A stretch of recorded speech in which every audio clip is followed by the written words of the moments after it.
Hello दोस्तों, नमस्कार। आपके अपने यूट्यूब चैनल में आपका स्वागत है। इस वीडियो में हम बात करेंगे कई इंपॉर्टेंट खबरों के बारे में, कंपनियों के बारे में जिनमें लेटेस्ट अपडेट आए हैं और उसका रिएक्शन उनकी कंपनियों के ऊपर देखने को मिल जाएगा।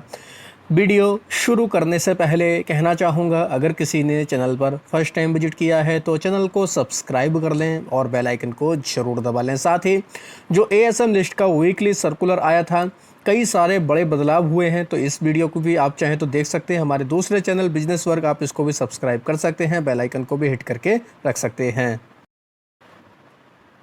फ्राइडे, सैटरडे, संडे 3 दिन के लंबे टाइम पीरियड के बाद हमारे बाज़ार ओपन होने वाले हैं। उससे पहले दोस्तों हम लोगों को काफ़ी ज़्यादा इम्पोर्टेंट 2 चीज़ें देखने को मिली। वो क्या? थर्सडे की नाइट में अमेरिका के बाज़ार डाउ जोन्स प्रेशर में रहे। फ्राइडे की नाइट में भी अमेरिका के बाज़ार डाउ जोन्स हम लोग को प्रेशर में देखने को मिले। यानी 2 दिन में लगभग 1000 पॉइंट तक हम लोगों को बाज़ार प्रेशर में देखने को मिले। तो इसका रिएक्शन हमारे बाज़ार पर थोड़ा बहुत रह सकता है। नैस्डैक की बात करेंगे, हालांकि नैस्डैक में इतना ज़्यादा हम लोगों को उतार चढ़ाव देखने को नहीं मिला। यानी कि अमेरिका में अभी थोड़ी सी दिक्कतें हैं, लेकिन भारतीय बाज़ारों में ठीक ठाक परफॉर्मेंस है। रीज़न क्या है? क्योंकि हमारे यहाँ पर रिजल्ट का सीज़न शुरू हो गया और दिग्गज कंपनियों के रिजल्ट आ रहे हैं। रिजल्ट भी काफ़ी बाजार के अनुमान से बेहतर देखने को मिल रहे हैं। तो कुछ कंपनियों के रिजल्ट भी आए हैं और उसका रिएक्शन हमारे बाज़ारों पर भी देखने को मिल जाएगा। खास तौर पर अगर देखा जाए, सबसे पहले इन्फोसिस की बात की जाए। इन्फोसिस के नतीजे हालांकि परेशान करने वाले देखने को मिले, डिसअपॉइंट करने वाले देखने को मिले। अगर इन्फोसिस के नंबर देखें, कंपनी का पैट 12% तक गिरकर आया है, 7,033 करोड़ के आसपास। गाइडेंस भी कंपनी ने दोस्तों सिंगल डिजिट की बताई है। तो इस वजह से अमेरिका के बाज़ारों में जो हमें इन्फोसिस देखने को मिलती है, इन्फोसिस का एडीआर अगर बोले तो वो हम लोग को लाल निशान में देखने को मिला। इससे हम लोग एक अनुमान लगा सकते हैं कि इन्फोसिस काफ़ी ज़्यादा प्रेशर में रह सकता है। दूसरी दिग्गज कंपनी की अगर बात की जाए, जो इंडेक्स का पार्ट है, जो पूरे बाजार की दिशा बदल सकती है, एचडीएफसी बैंक, इसके भी नतीजे देखने को मिले। हालांकि इस कंपनी के नतीजे दमदार रहे हैं, बाजार के अनुमान से बेहतर देखने को मिले।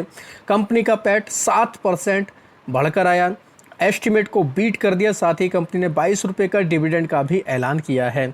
अब एचडीएफसी बैंक का भी हम लोग को अमेरिका में दोस्तों एडीआर देखने को मिलता है, वहाँ पर भी हम लोग को काफ़ी अच्छा परफॉर्मेंस देखने को मिला। तो आप उससे अंदाज़ा लगा सकते हैं कि एचडीएफसी बैंक में हम लोग को किस तरीके का रिएक्शन देखने को मिल सकता है। एक और दोस्तों दिग्गज बैंक आईसीआईसी बैंक, इसके भी रिजल्ट आए हैं, इसके भी काफ़ी दमदार नंबर देखने को मिले। कंपनी का पैट 18% तक बढ़कर आया, 11 रुपये का कंपनी ने डिविडेंड का ऐलान भी किया। तो आईसीआईसी बैंक के नंबरों के बाद इस कंपनी के ऊपर भी रिएक्शन देखने को मिलेगा, जो बाजार की दिशा को भी बदल सकता है, क्योंकि बैंकिंग और फाइनेंस वाले सेक्टर में काफ़ी अच्छा परफॉर्मेंस फिलहाल देखने को मिल रहा है। तो आईसीआईसी बैंक का भी दोस्तों एडीआर है, अमेरिका में देख सकते हैं, यहाँ पर भी काफ़ी अच्छा परफॉर्मेंस रहा। तो इससे आप लोग अनुमान लगा सकते हैं। तो कहने का मतलब ये है कि ये 3-4 कंपनियाँ हैं दिग्गज, एचडीएफसी बैंक, आईसीआईसी बैंक और इन्फोसिस, ये बाजार की दिशा बदल सकते हैं। बाजार में काफ़ी ज़्यादा अप डाउन भी दोस्तों ये दिखा सकती हैं। तो इस वजह से इन कंपनियों के ऊपर तो खास तौर पर आप लोगों को नज़र रखनी है। अब बात करेंगे कुछ और कंपनियों के रिजल्ट आए, जैसे यस बैंक, ये भी दोस्तों कहीं ना कहीं कह सकते हैं बैंकिंग सेक्टर से जुड़ी हुई कंपनी है। इसके भी अगर नंबर देखें तो अच्छे नंबर देखने को मिले। अच्छे क्यों? क्योंकि जो अनुमान लगाया जा रहा था उससे बेहतर कंपनी ने परफॉर्मेंस दिखाया। कंपनी का पैट 63% दोस्तों बढ़कर आया है। कंपनी के एनपीए भी घटकर आते हुए देखने को मिले। तो अच्छा खासा नंबर यस बैंक ने भी रिपोर्ट किया है। तो इस कंपनी के ऊपर भी रिएक्शन आ सकता है, इसके ऊपर भी चाहें तो आप नज़र रख सकते हैं। ये कंपनी भी काफ़ी फोकस में रह सकती है। इंडेक्स से एक और कंपनी एचडीएफसी लाइफ, इसके भी रिजल्ट देखने को मिले हैं। इंश्योरेंस सेक्टर में देखा जाए तो इस कंपनी के ठीक ठाक नंबर आए हैं। कंपनी का पैट 16% तक बढ़कर आया है, 477 करोड़। कंपनी ने 2 रुपये के आसपास का डिविडेंड का भी ऐलान किया। तो एचडीएफसी लाइफ ने भी काफ़ी अच्छे नंबर पेश किए, ऐसा हम लोग बोल सकते हैं। इसका रिएक्शन इस कंपनी के ऊपर भी हम लोग को देखने को मिल जाएगा। वहीं कुछ और कंपनियां जैसे एनएचपीसी, इसकी बोर्ड की मीटिंग 23 अप्रैल को होने वाली है। कंपनी इसमें 2000 करोड़ रुपए तक का फंड रेजिंग पर विचार करेगी। तो ये कंपनी काफ़ी फोकस में रहेगी। इस न्यूज़ की वजह से इसके ऊपर भी रिएक्शन आ सकता है। जियो फाइनेंशियल सर्विस की बात करेंगे, ये भी दोस्तों इंडेक्स का पार्ट है फिलहाल। ये कंपनी के अगर नंबर देखें तो ठीक ठाक नंबर है, फ्लैट नंबर बोल सकते हैं। हालांकि रिवेन्यू कंपनी का 18% बढ़कर आया, लेकिन पैट कंपनी का फ्लैट रहा, 1-1.5% तक की ग्रोथ यहाँ पर देखने को मिली। तो जियो फाइनेंशियल सर्विस का जो अभी मेन बिजनेस है दोस्तों, आपको पता ही अभी वो चली ही नहीं रहा है, केवल कई जो छोटे मोटे बिजनेस है उसी से कंपनी का फिलहाल परफॉर्मेंस आ रहा है। तो ठीक ठाक नंबर तो नहीं कहेंगे, फ्लैट नंबर जियो फाइनेंस के हैं। तो इस कंपनी के ऊपर भी इस न्यूज़ का रिएक्शन हमें देखने को मिल जाएगा। अब बात करेंगे दोस्तों आईटीसी की। आईटीसी में एक न्यूज़ देखने को मिल रही है, कंपनी मदर स्पर्श में 49% तक की हिस्सेदारी दोस्तों लेने वाली है। इसमें ये फुल एक्विजिशन 2 से 3 साल में हम लोग को देखने को मिलेगा। तो आईटीसी के लिए भी काफ़ी ज़बरदस्त ये न्यूज़ देखने को मिल रही है, इसके ऊपर भी रिएक्शन देखने को मिल जाएगा। जस्ट डायल के भी रिजल्ट आए हैं, कंपनी का पैट 36% तक बढ़कर आया है। साथ ही कंपनी ने दोस्तों स्ट्रॉन्ग मर्चेंट एक्विजिशन किया है, इस वजह से दोस्तों कंपनी का परफॉर्मेंस सुधर कर आ रहा है। जब से मोटा भाई के हाथ में ये कंपनी आई तब से तो काफ़ी अच्छा इसका परफॉर्मेंस देखने को मिल रहा है। तो जस्ट डायल भी हमें रिजल्ट की वजह से ये कंपनी काफ़ी फोकस में देखने को मिल जाएगी। दोस्तों मैं केवल आपको शॉर्ट में ये खबरें बता रहा हूँ, आप चाहें तो इनको डिटेल में जाकर भी स्टडी कर सकते हैं, उसके अकॉर्डिंग अपनी रणनीति को बना सकते हैं। ओवरऑल रियलिटी इसने दोस्तों अपने बिजनेस का डेटा रिलीज किया है। कंपनी की FY25 की बात करें, बुकिंग में 31% तक की ग्रोथ रही, 5266 करोड़। साथ ही यूनिट सोल्ड देखें तो यहाँ पर भी 32% तक की ग्रोथ देखने को मिल रही है। वहीं बात करेंगे दोस्तों एक और कंपनी के बारे में, डिवीज लैब। इसने दोस्तों साइन किया है long term supply deal global pharma company के साथ में।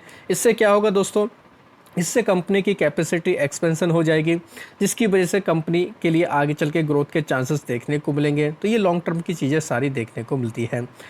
अडानी पोर्ट की बात करेंगे, इन्होंने ऐलान किया है कि दोस्तों ऑस्ट्रेलिया का एक टर्मिनल है, इसको दोस्तों खरीदने की प्लानिंग कर रहे हैं। $2.5 बिलियन में ये हम लोग को डील देखने को मिल जाएगी। तो इस न्यूज़ की वजह से हम लोग को अडानी पोर्ट ये कंपनी भी काफ़ी खबरों में देखने को मिलेगी, इसके ऊपर भी इसका रिएक्शन आ सकता है। अडानी ग्रीन एनर्जी में इसमें भी एक न्यूज़ देखने को मिली है, कंपनी ने 48 मेगावाट का विंड पावर गुजरात के खावड़ा में दोस्तों इसको शुरू कर दिया। अब टोटल कैपेसिटी कंपनी की 14.29 गीगावाट हो चुकी है। तो अडानी ग्रीन एनर्जी में लगातार हम लोग को दोस्तों इसकी कैपेसिटी इंक्रीज होती हुई देखने को मिले, नए नए प्लांट कंपनी के शुरू हो रहे हैं। तो इसकी वजह से आगे चल के इस कंपनी में भी काफ़ी ज़्यादा हलचल रह सकती है। वहीं दोस्तों कुछ और कंपनियां जिनमें खबरें हैं, खबरों के दम पर वो कंपनियां भी काफ़ी फोकस में रहेंगी, तो आप उनको भी चाहें तो देख सकते हैं। एक कंपनी है सिल्चर लिमिटेड, सिल्चर टेक्नोलॉजी भी इसको बोला जाता है। काफ़ी ज़्यादा ये कंपनी हमें पॉपुलर देखने को मिले, ज़बरदस्त इसमें परफॉर्मेंस देखने को मिला है। अब इसमें एक और चीज़ हमें देखने को मिलने वाली है, वो क्या है, कंपनी की बोर्ड की मीटिंग होने वाली है। कब? सोमवार को, यानी कल। तो बोर्ड की मीटिंग में क्या होगा, कंपनी बोर्ड की मीटिंग में रिजल्ट के साथ साथ डिविडेंड के साथ साथ बोनस इशू करने पर भी विचार करने वाली है। तो इस वजह से ये कंपनी भी काफ़ी ज़्यादा फोकस में देखने को मिल जाएगी। तो आप चाहें इस कंपनी को भी डिटेल में जाकर स्टडी कर सकते हैं। इनके अलावा कुछ और कंपनियों के हमें रिजल्ट भी देखने को मिलेंगे, जैसे आलोक इंडस्ट्री के नतीजे, बिरला मनी के नतीजे, साथ ही लोटस चॉकलेट, इसके भी नंबर हमें देखने को मिल जाएंगे। सिल्चर टेक की आपको बात कर ही चुका हूँ। टाटा इन्वेस्टमेंट की भी 21 अप्रैल को हमें नंबर देखने को मिल जाएंगे। तो ये सभी कंपनियाँ काफ़ी ज़्यादा हमें फोकस में देखने को मिल सकती हैं। इनके अलावा ये है लॉन्ग टर्म का ASM का सर्कुलर, शॉर्ट में यहाँ पर आपको बताऊंगा। हालांकि आप डिटेल में जाकर वीडियो देखेंगे दूसरे वाले को तो काफ़ी चीज़ें समझ में आएंगी, क्योंकि उसमें प्राइस बैंड कितने कंपनियों के बदले गए हैं, सारी इंपॉर्टेंट चीज़ें बताई गई हैं। तो लॉन्ग टर्म की लिस्ट में देखा जाए तो कुछ पॉपुलर कंपनी जैसे Qualitek lab, Shreya intermediate, Mahindra EPC irrigation, इसको ऐड किया गया। कुछ कंपनियों को राह दी गई, जैसे खासतौर वाडीलाल इंटरप्राइज और लोटस चॉकलेट, इनके ऊपर चाहें तो नज़र रख सकते हैं। कुछ कंपनियाँ बाहर भी निकली, जैसे alpha vision overseas, insolation energy, साथ ही आप चाहें ट्रांसफार्मर एंड रेक्टिफायर इंडिया, इनके ऊपर नज़र रख सकते हैं। इन कंपनियों को लॉन्ग टर्म की लिस्ट से बाहर निकाल दिया गया है। तो दोस्तों ये थे कुछ बड़े डेवलपमेंट जिनकी वजह से कई कंपनियों के ऊपर हमें रिएक्शन देखने को मिल जाएगा। तो आप भी चाहें इनके ऊपर नज़र रख सकते हैं, इनको डिटेल में जाकर स्टडी कर सकते हैं। तो आशा करता हूं दोस्तों आपको ये वीडियो अच्छा लगा होगा। वीडियो अगर पसंद आया तो चैनल को सब्सक्राइब कर लें, बेल आइकन को दबा लें, ज़्यादा से ज़्यादा लोगों में शेयर करें। धन्यवाद दोस्तों, बाय बाय।